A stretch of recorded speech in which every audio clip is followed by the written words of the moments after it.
How's it going, people? Welcome back to the channel and welcome back to another supporters club. I think this one's necessary. Nicolas Pepe, it's time to talk about the forgotten man. He's had a brilliant African Cup of Nations tournament and he's just come in against Wolves to win us the game with a goal and assist. I'm with Dan, Robbie and James to discuss Nicolas Pepe. Feelings about him? Rob, let's start with you. I've always liked Pepe. It's over on DR Sports. We covered the African Cup of Nations and we did all of the Ivory Coast games. And he was their main guy. Yeah. He was the man, him and Kessie. They were the two men, right? And he was excellent in that tournament. It wasn't just the goals he scored, the assists. He was the driving force of the team. It wasn't Zaha, it wasn't Cornet, it was him. And I have felt this season that he's been underused. I know he can be as frustrating as hell sometimes, but I do feel that players of his caliber, sometimes you've got to factor that in. You've got to factor in that if you want a player that you're saying go out there and beat players and make things happen, sometimes when he goes to do a little trick and get past the player, it ain't going to come off. Yeah. You've got to factor that in with players like that. But most certainly, I want to see him playing a lot more from now till the end of the season. There's an argument even to play him more centrally. I know that when he played at Lille, he played more centrally and he scored goals. And if I'm being right, James, you'll correct me on this if I'm wrong.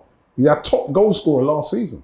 He scored the most goals, didn't he? For I think in all competitions. In all competitions, top goal scorer. About right. I mean, he scored 16 goals. So in a team where now we're kind of, lacking that, goal scorers, I like to see as many goal scorers on the pitch as possible. Yeah. So I want to see more of Pepe playing, but I've always liked him. And listen, let's be real, he's not lived up to that 75 million, nowhere near. But this could be his moment. Let's play him more. Dan, Nicolas Pepe came in for that big 72 million. It's his third season now.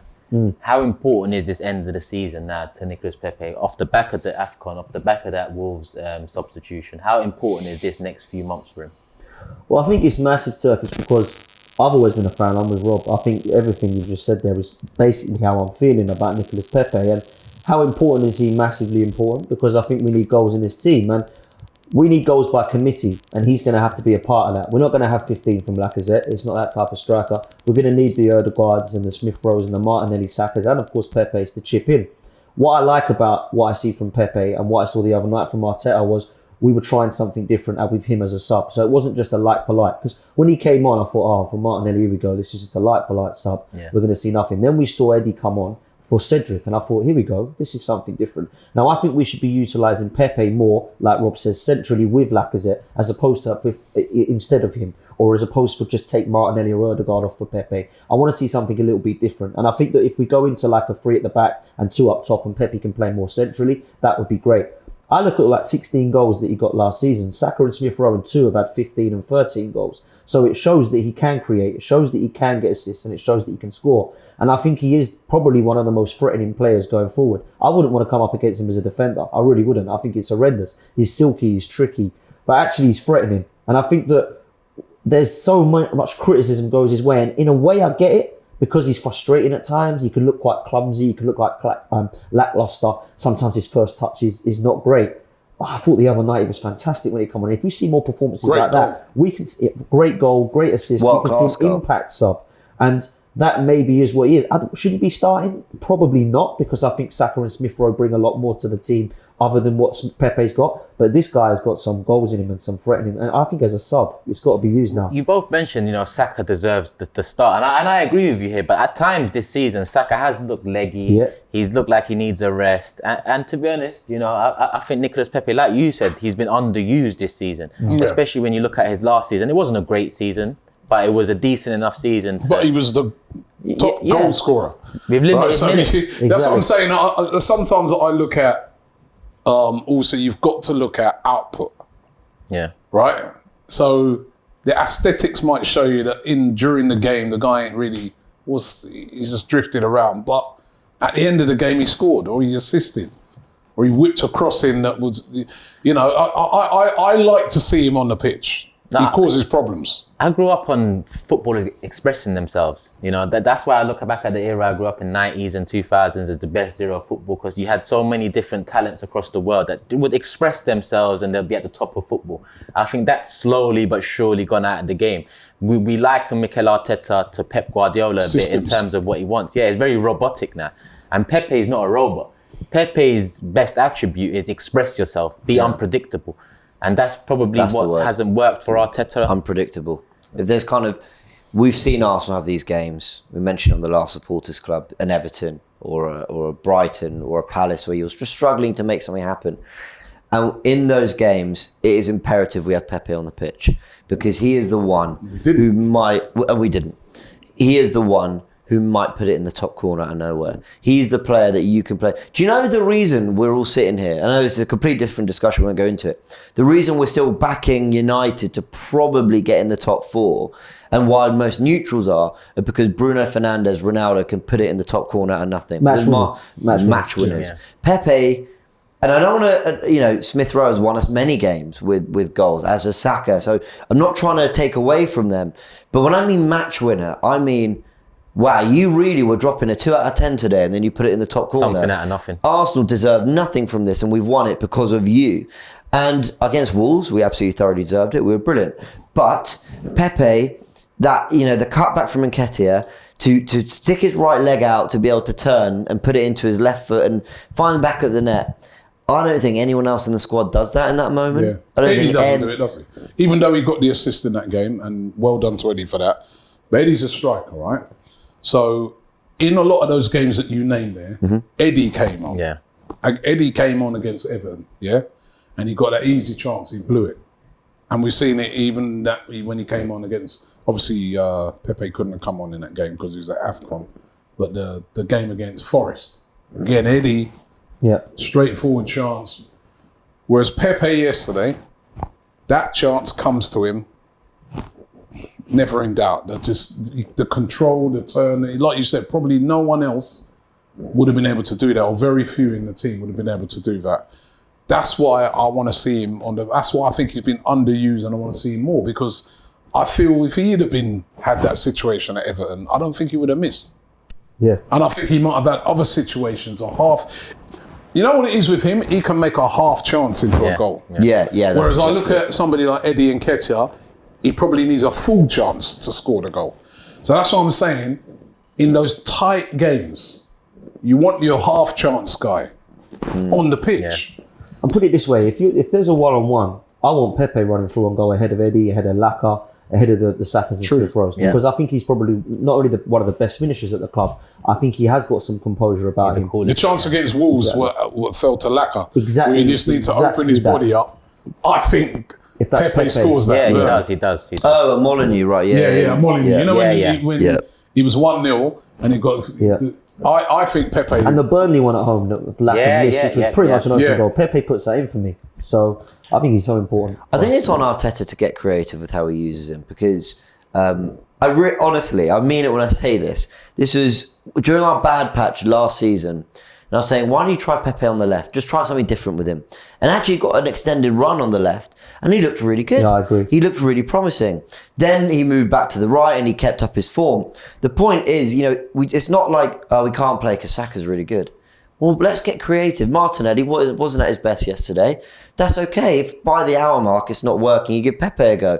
If Pepe's in great form and Martinelli is, he's played a lot the last couple of months, cool, you can give Pepe a bit of a run on the left without compromising what Saka's doing so well on the right. I really want to see them try him in a game down the middle. I want to see, I look at it, I always say, the teams that score the most goals in this Premier League are the Liverpool and City.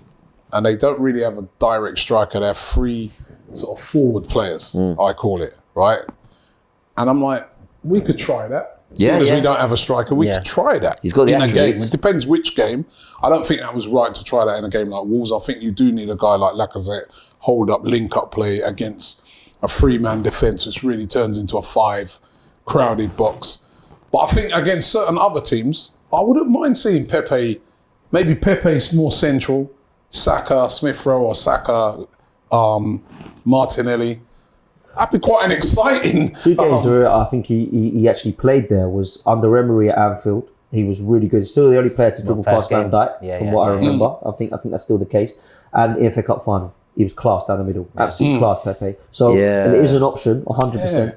And FA Cup final. You look at, just quickly, sorry, you look at the way Man City are playing, you say without a striker, the way Liverpool play with the Jota or Firmino, I think they play two different styles of football. And I think we're trying with not as good players to play like the Man City way from what I can work out. There's that little diamond. We don't really play with a striker, so Lacazette's at that tip of the diamond. Normally it's Foden for Man City, sometimes it's Sterling. I think that's why we're going down that route. If we're going to play Pepe down the middle, I'm not sure he's the same style as Lacazette, but he could play with Lacazette. And that's why I think we should have more, maybe the last half hour of a game, playing Pepe and Lacazette together through that middle. Whether you go 3 at the back or whether you go an old school 4-4-2, I'd like to see it. I'm with Rob, 100%. It's such a pivotal time for Pepe because in the 2.5 years so far, we argue that he hasn't had much chances. Some people argue he was a higher scorer last season. He deserves more of a chance. But it's coming up to 3 years into his contract. I haven't researched, but surely it's coming up to a time for a renewal or to look past him. Now, how are we feeling right now in terms of that situation moving into? Are we happy going into next season with Saka and Pepe as our right-sided wingers, or should a decision be made in the summer to either? This is a big question. I think for me personally, it's how he finishes this season, right? And that's what I want to see him given a chance, right? But it's how he finishes this season. Because for me, he's underachieved. Let's be real. I like him as a player. Yeah, likewise. But he's underachieved, right? And if we want to be challenging to win the league, which is my aim, that's what I want to see Arsenal doing. And you've been here for 3 years and you haven't really done it yet, then it's time to start to look at it and say, well, we need some cash in. Maybe we need to get an upgrade.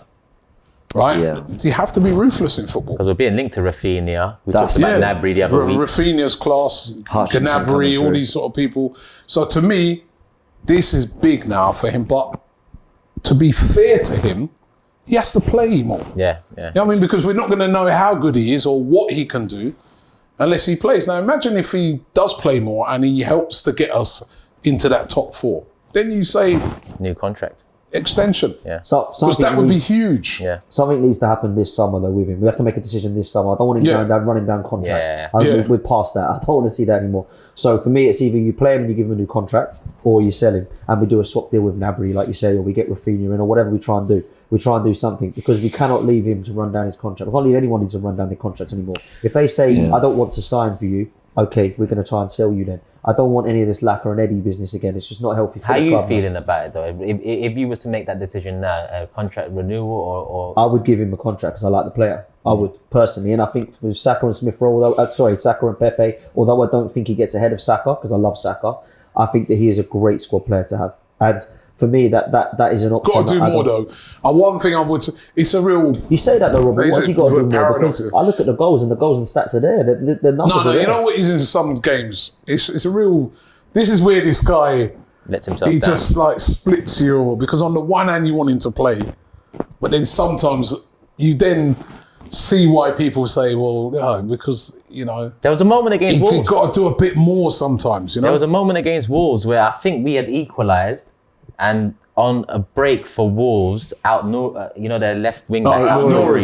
And he just let him run. He just let him And he should have just took him out. Yeah. He should have took him out. He should have barged him out. And that's probably what Arteta doesn't like about him or doesn't see him. Yeah, maybe he did track the run, but he didn't. To me, I was like, nudge him out, man. Yeah, yellow or something. Yeah, so... James, you've been deep in thought since I asked about this contract. He said that's a big question. He's a stat man as well, man. You must like Pepe, your stats man.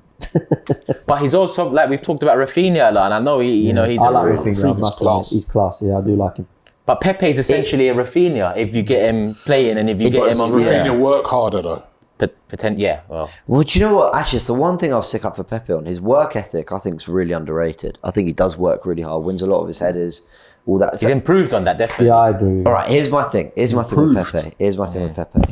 I actually think it costs you 50, 60 million to replace a player with the qualities of someone who can, do what he did yesterday against Wolves. Find the back of the net when the ball's not quite right, when it's a half chance, put it in the top corner. All these things I said he's so good at. He can be the match winner when you're having the day from hell.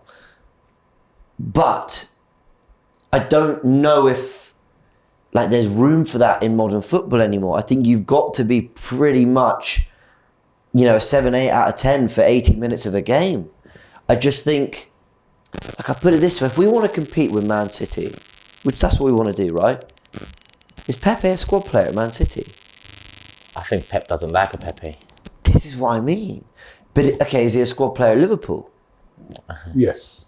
Do you think? Yeah. Potentially. Yeah, Yeah, because so this is where we feel. No, right? it would be, because I look at like some players that got like Oxlade-Chamberlain. I'll say Origi Pepe. and Oxlade. Yeah, Pepe's I'd take Pepe over there. Much as I like Ox, right? Sure, Pepe's okay, a I better see your player than point. Ox.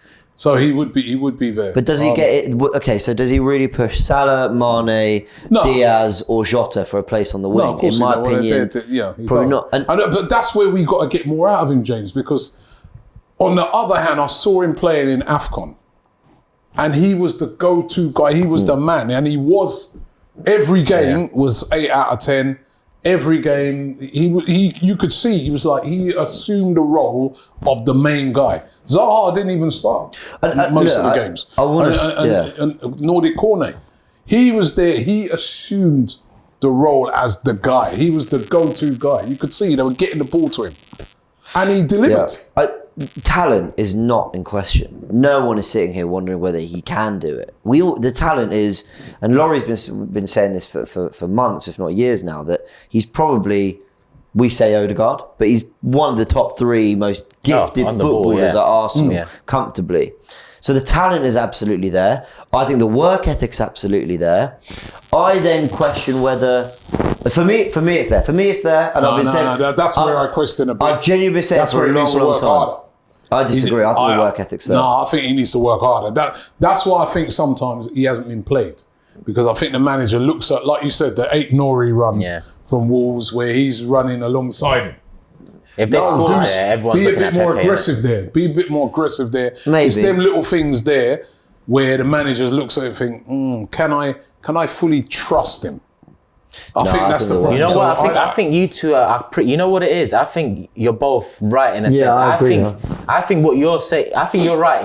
He's definitely improved. He works harder, but I think you mean work efficiently, because sometimes he's like, you know, he's out of position. He needs to catch up, or you know, he's not smart. He's not in a way to protect that side. Work smarter, not harder. That's a very good way of putting it. Because when I'm looking at the numbers, and I remember it last season a lot, it used to stagger me. Like, he's top for duels, not just for Arsenal on the pitch. He's top for headers. He's top for all these things that you'd think, really, top for tackles. duels because he probably just lost the ball, so he's trying to win it back. Well, it's not quite how it works. Maybe. But so I think a lot, this is what I think the Pepe problem is at Arsenal. I think he arrived when Arsenal were just in an absolute mess with Emery, some of the Sanyehi deals. It was all a mess. It was all an absolute mess. Then we're all adapting to Arteta, all of us, all the players, all the fans, Pepe as well. I think he's a player who needs to be near goal. You know the position Salah picks up. It's kind of inside fullback and centre back. Play me in and I'm going to open up and I'm going to find the corner. That's where he's at his best. Arteta's deployed him. You look at Saka as well, much more as an out-and-out winger, hugging the touchline, give me the ball so he can open the space for central players. I don't think that suits him as well. Saka's done really, really well in that position. You watch Riyad Mahrez at City, does the exact same thing. Bernardo Silva, Foden, they want all the space they can get. But the more space you give yourself, the more work you got to do to get to goal. Pepe's a kind of player, give him 1 or 2 touches and bang, he will hit the target. And I think it's purely a systematic issue for me. And I think he could go to another club and absolutely thrive. But if he can adapt to what Arteta wants him to do, the talent's there. Yeah, that's the big risk. The big risk. I think you're spot on with what you've said there. I think that there's a system problem. Modern day football doesn't allow for that. But let me ask you this, right? Let me ask you this. If we bought him for 72 million, if the 7 and the 2 switched round and it was 27 million, do you think you'd get half the criticism? Of course not. No. Exactly. I completely agree. agree. The player's there, right? The player's there. Doesn't matter if it's cost 172 million or 72 pence. The talent's there, we can see it. So I think a lot of fans get in their head that this costs us 72 million. I want to see 100 goals every season from the guy. It's not realistic. We've got to be realistic about what he can do on the pitch. And I think you're right in terms of getting him closer to that goal. Because when he cuts in, I've got confidence it's going to hit the target. So it's partly on the club too. When you have the owner coming out a couple of weeks before the signing saying be excited, and then that is the reason he's saying be excited, and then you go on to finish 8th without him being utilised as much as we would have hoped. The club also put an awful lot of pressure on him, and I actually think the club have probably learned off of that too. They thought, we got rid of Wenger, new manager, let's put a star signing in there, break our transfer record, and we'll get back in. That's probably what they thought. They thought we missed out by a point. They thought, cool, Pepe, look at what he did last season. This guy could be the next. I mean, I don't know whoever's. They were overpaid crazily for him. They did, right? No, cool. Okay, they did, but he delivers £72 million moments. And Wolves were one of them. Yeah, listen, mate, you don't get moments. No, of course you don't. But, I can understand why. I can understand. Not 72, but I can. What would you consider a premium figure? 50 million plus. Yeah. I can see why there was a premium figure on his head. It's a premium figure on his head for what he'd done the previous season, but he's not delivered. And his talent. He ain't delivered 50 million's worth since he's been. I think 27 million sounds about right. 27 million, you'd be like. Good signing for that. Yeah. Okay, but then listen, I agree. Everyone knows I'm not. I don't. Of course we overpaid. Of course we did. We probably more than double overpaid. But what I'm saying is, great in the FA Cup final, turned up, brilliant in that game. Then that Wolves appearance and some of the goals he scored. I'm talking about the quality of the goal, not necessarily what it led to, just the quality of the goal. I can see why there was a premium figure on his head. And I look at Benjamin White the same way. White makes a couple errors. There are a couple errors where he's gone down too easy or whatever. Of course, but you look at him and I can see why there's a premium on him. Because he's elite on the ball. Because he can drive into midfield. Because he's young and you don't really quite know what his potential could be. So I understand why there was a premium. And White's done far better than Pepe in relative terms. But I can see why Pepe, look, we overpaid. But if we got him for 40, even 45 million, I'd say, look, I understand why. And it doesn't help. How old is he, Pepe? At 26. Yeah, 27, yeah. And it doesn't help that, we're not a club that does that an awful lot. That's the necessary risks in football. I look at every club. Liverpool have overpaid for players in the past. Man City have overpaid for players. Chelsea, Tottenham, United, all overpaid. Everton, Aston Villa.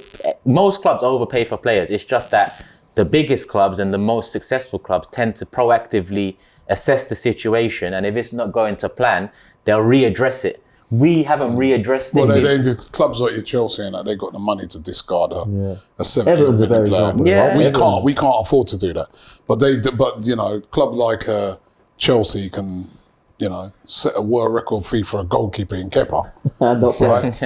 and decide after a season that actually he's not good enough, and go and buy another goalkeeper. No one else can do that apart from them and City, and Newcastle will be able to do that now when they land with all their money.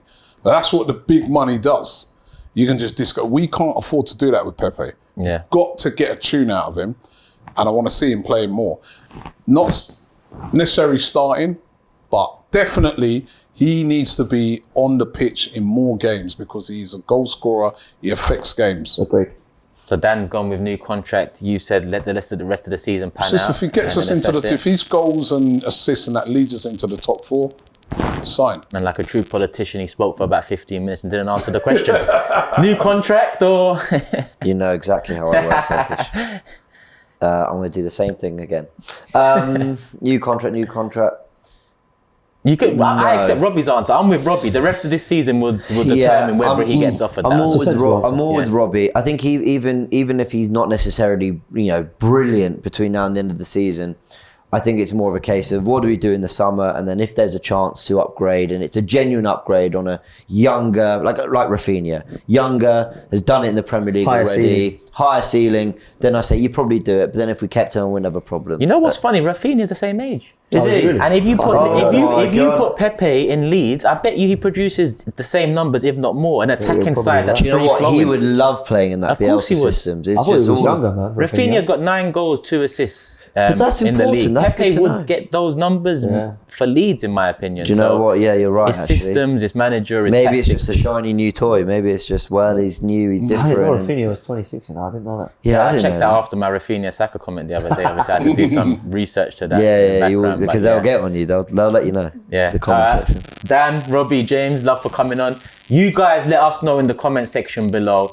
Pepe, new contract, rest of the season pan out. What's your thoughts and opinions on him so far? Has Arteta utilised him the right way? Similar to Martinelli, where we was all calling for him to be used more. Martinelli comes in.